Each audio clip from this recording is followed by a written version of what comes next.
আল্লাহ পাক রব্বুল আলামিন বলছেন এই কথাটা সূরা বুরুজের মধ্যে জানিয়ে দিচ্ছেন, ওয়া শাহিদিন ওয়া মাশহুদ কুতিলা আসহাবুল উখদুদ। আল্লাহু আকবার। 3 এবং 4 নম্বর আয়াত।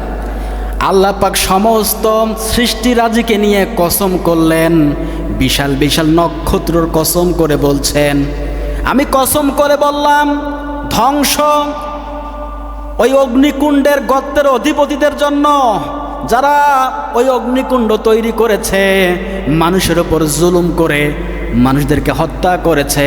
আমি রব্বুল আলামিন তাদের জন্য ধ্বংসের সুসংবাদ দিলাম। কিসের সুসংবাদ? ধ্বংসের সুসংবাদ। এই সুসংবাদ তো কোনো ধ্বংসের সুসংবাদ হয়? দুঃসংবাদ হয়, তাই না? যাকে অনেক ব্যাখ্যা আছে।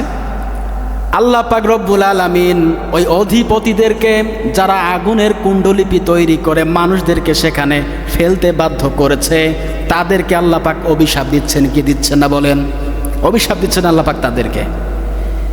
ওই জালিম বাদশার মতো বর্তমান প্রেক্ষাপট আপনি মিলিয়ে দেখেন, হয়তো ওই জালিম বাদশার মতো অগ্নিকুণ্ড তৈরি করে আমাদেরকে বলছে না লাফ দাও, আমাদেরকে বলছে না লাভ দাও, হয় ইমান নিয়ে বেঁচে থাকবে, নয়তো বা লাভ দাও, এরকম হয়তো বলছে না। কিন্তু আইন কানুন এমনভাবে তৈরি করে রেখেছে, আপনি চাইলেও সুদের বাইরে যাইতে পারবেন না। পারবেন? ওটা তো ইমান না নিয়ে থাকার মতোই অবস্থা। আপনি চাইলেও ঘুষের বাইরে যাইতে পারছেন না, আপনি চাইলেও ইসলামিক আইন মানতে পারছেন না। মানতে গেলেই আপনার বিপদ আছে। বিপদ আছে না নাই? সম্মানিত হাজিরিন, আমি বোঝাতে চাচ্ছিলাম এটা আল্লাহ পাক রব্বুল আলামিন সূরা বুরুজের 4 নম্বর আয়াতে ওই কুণ্ডলিপির যারা অধিপতি, যারা তৈরি করেছেন, তাদের ধ্বংস কামনা করছেন। তারা জুলুম করেছে কার উপরে? মানুষদের উপরে জুলুম করার কারণে আল্লাহ পাক তাদেরকে ধ্বংস করেছেন। আজকে যারা ওই সিলসিলা নিয়ে এখন পর্যন্ত থাকবে, তাদেরকে ধ্বংস করার জন্য আল্লাহর মনে সময় লাগবে? সময় লাগবে না। এজন্য ঈমান আনতে হবে কার উপরে?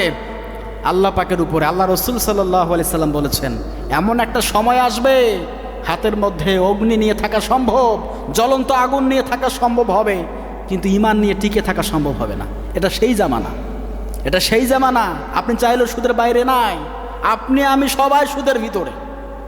স্বীকার করেন বা না করেন, বাংলাদেশের 1 ইঞ্চি জায়গা সুদের বাহিরে নেই।